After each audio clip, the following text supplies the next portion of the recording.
Perempuan bisa menjadi pendorong dan memiliki peran strategis di dalam pembangunan. Tidak hanya pembangunan di desa-desa, tetapi juga pembangunan secara nasional yang dapat mengubah kehidupan masyarakat Indonesia menjadi lebih baik dan sejahtera. Seiring berjalannya waktu, perempuan mulai bangkit dan berhasil membuktikan bahwasannya keberadaan mereka layak untuk diperhitungkan. Kecerdasan serta kepiawaian perempuan-perempuan Indonesia khususnya tidak bisa lagi dianggap remeh karena telah turut berkontribusi terhadap pembangunan. Salah satu contoh, peran perempuan di dalam politik dan berperan penting dalam menentukan kebijakan di parlemen.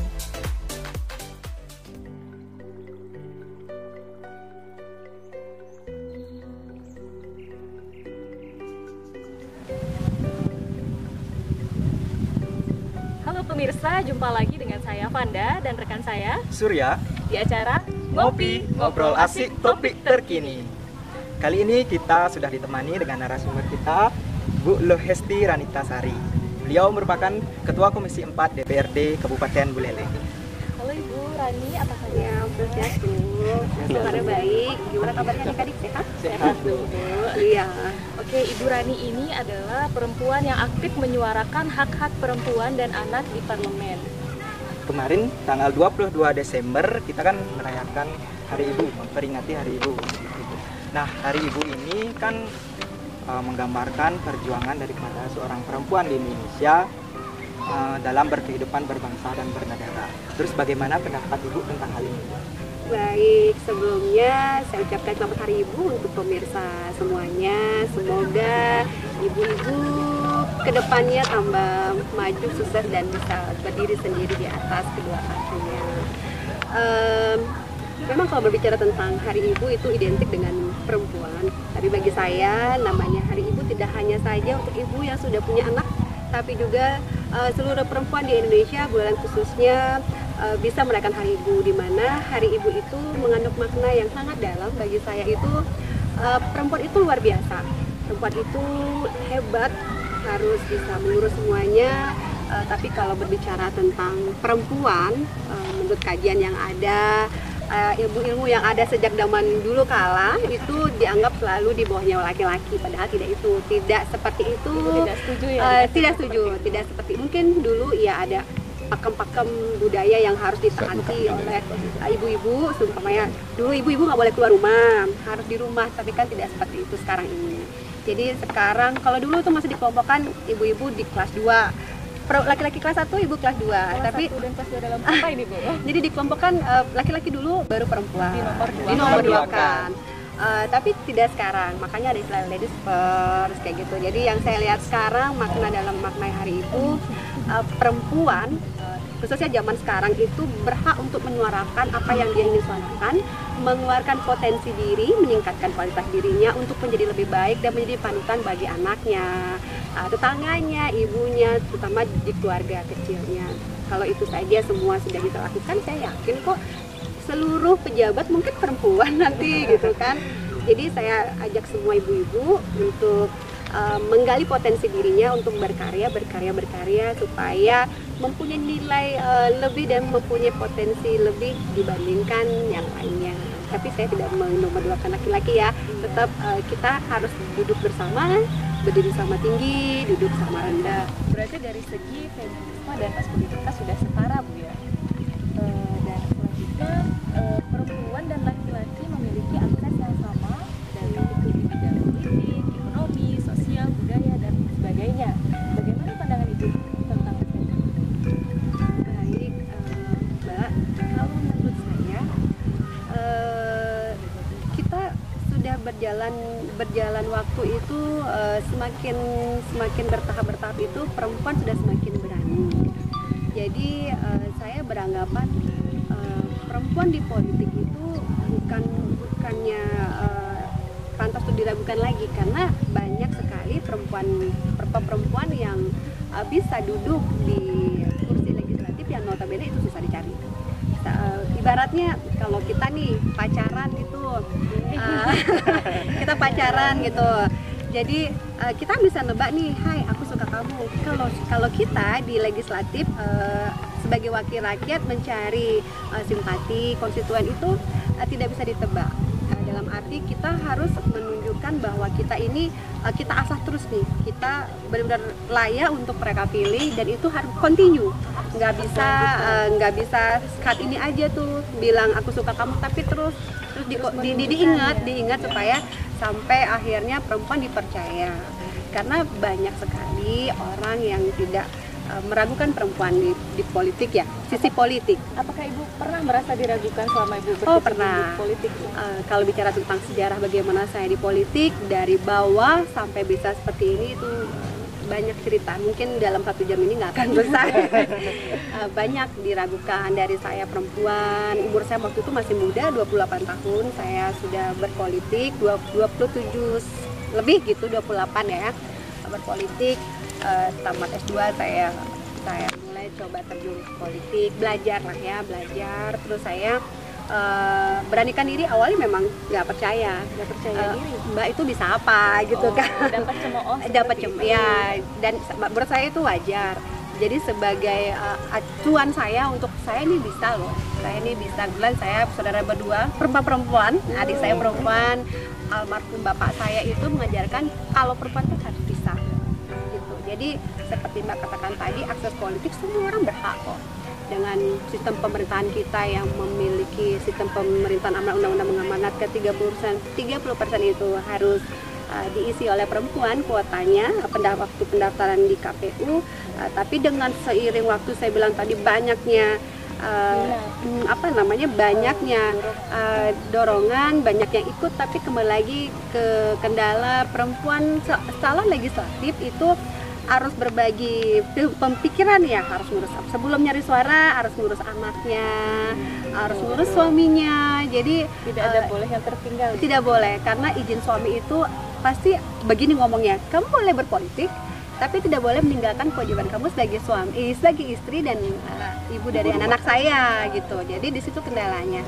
Makanya saya bilang kalau perempuan sudah duduk di legislatif dia hebat. Hebatnya kenapa? Bisa memanage keluarganya sampai dia dapat jadi seorang DPR, bisa manage konstituennya kayak gitu. Saya sih berharap tidak hanya amanah undang-undang 30%, tapi bisa duduk 30% perempuan. Saya sih berharap gitu, nanti entah kapan lah ya. Gitu. Nah sekarang nih Bu, peran perempuan di dalam masyarakat itu kan agak didiskriminasi seperti itu, tentunya di bidang politik terutama. Seperti Ibunya juga sudah sampaikan tadi, pernah mengalami itu. Kalau pembedaan dari masyarakat tuh saya alami sendiri. Makanya saya bilang gali potensi diri, harus berani. Jangan orang salah menilai bahwa perempuan itu lemah. Kita lemahnya cuman kita beda di otot dan beda postur tubuh aja, fisik aja tuh, tapi kemampuan setara seperti itu. Ya, bisa digali. Makanya saya katakan tadi untuk anak-anak muda, passionnya apa? Kebetulan passion saya waktu muda itu public speaking. Jadi saya masuknya ke politik karena sama hobi saya gitu. Ya mengalami diskriminasi, tapi saya bisa pelan-pelan hapus image itu. Ya Songhare sekarang saya dipercaya kembali untuk periode kedua. Luar biasa sekali Bapak. Nah Ibu, dalam penggalian potensi perempuan ini juga berkaitan dengan pembangunan dong, tentunya pembangunan dan perencanaan yang berkelanjutan. Bagaimana tanggapannya? Oke. Perempuan itu adalah salah satu dari proses pembangunan itu sendiri. Jadi di DPRD kebetulan saya dipercaya menjadi ketua komisi 4, di mana bidang itu ada bidang kesehatan, pendidikan, lingkungan hidup, kebakaran, perencanaan tentang kewanitaan, all about women, gitu. Semua tentang perempuan. Jadi dari urusan A sampai Z perempuan, jadi perlindungan anak dan perempuan. Kebetulan terakhir beberapa waktu lalu sudah dibahas namanya Perda Pengarusamaan Gender. Lebih keren sih bahasanya PUG. Jadi di PUG ini jelas sekali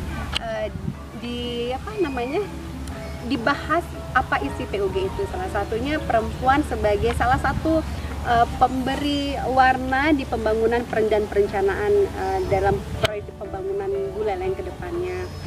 Intinya di mana perempuan ini disamakan kedudukannya untuk mendapatkan akses di pemerintahan, pemegang jabatan yang strategis, pengambil kebijakan, dan dapat menjadi contoh bagi generasi selanjutnya seperti itu.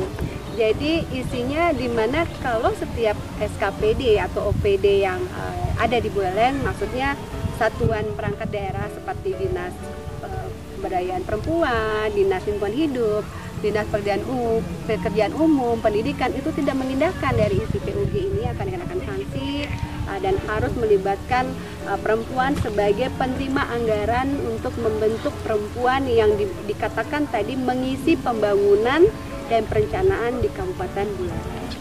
Berarti dari Perda PUG ini sendiri sudah membukakan jalan untuk perempuan ikut berkontribusi dalam pemerintahan daerah seperti yang Ibu sudah sampaikan tadi, Bu ya? Iya betul.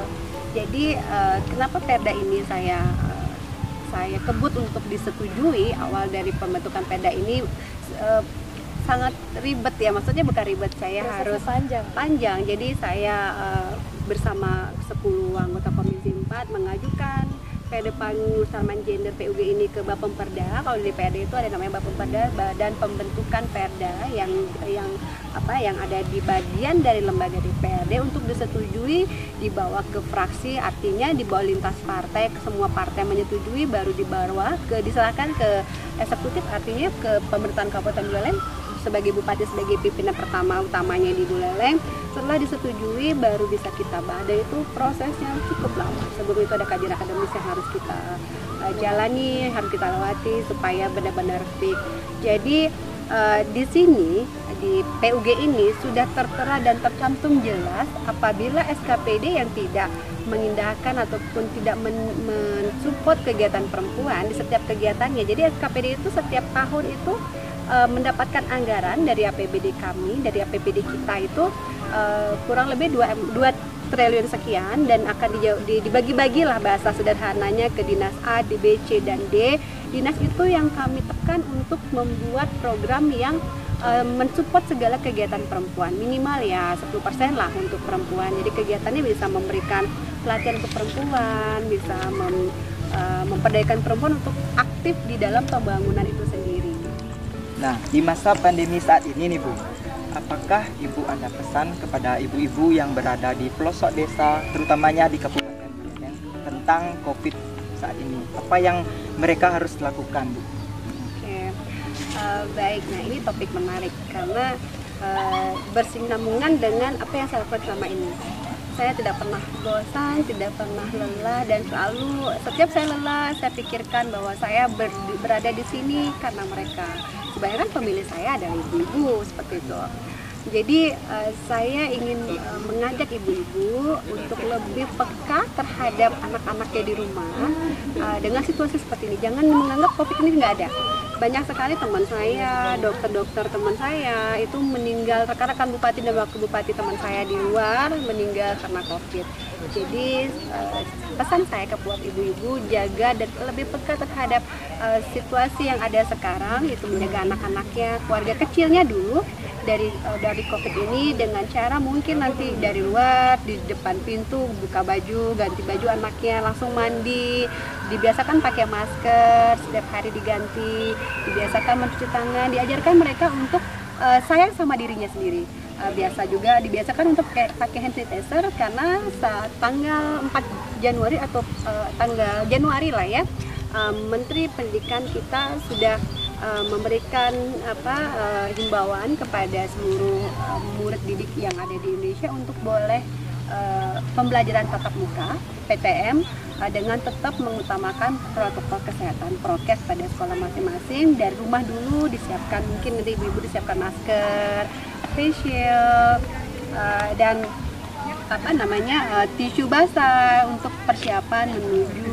bangku sekolah. Tidak lupa juga saya mengajak ibu-ibu untuk menjaga keluarga kecilnya dari COVID ini, jangan dianggap sepele. COVID ini memang ada. Sekali. Berarti memang walaupun pemerintah sudah mengizinkan kegiatan belajar tatap muka, tapi tetap yang utama itu adalah pembelajaran dari rumah, terutama dari ibu sendiri masing-masing. Jadi intisari dari perbincangan kali ini yaitu keadaan perempuan belakangan ini mulai memperlihatkan perubahan, termasuk keterlibatan kaum perempuan di bidang politik. Tetapi yang menjadi persoalan bahwa seringkali aktivitas kaum perempuan di bidang politik menjadi beban yang sangat berat karena mereka tetap dituntut untuk bertanggung jawab sepenuhnya di ranah privat, yaitu menjalani kodrat sebagai perempuan, yaitu mengurus rumah tangga. Dan kedepannya tentu saja diharapkan akan lebih banyak lagi program bagi masyarakat seperti pelatihan, keterampilan, kewirausahaan, UMKM, serta pemanfaatan teknologi yang mutakhir mencakup semua wilayah disesuaikan dengan karakteristik masing-masing wilayah. Tidak hanya untuk laki-laki tetapi juga untuk perempuan, sehingga perempuan dapat berperan sebagai mitra yang setara dengan laki-laki, memberikan kontribusi positif untuk mewujudkan pembangunan nasional yang inklusif dan responsif gender. Oke pemirsa, jadi sekian dulu acara ngopi kali ini bersama dengan Ibu Rani.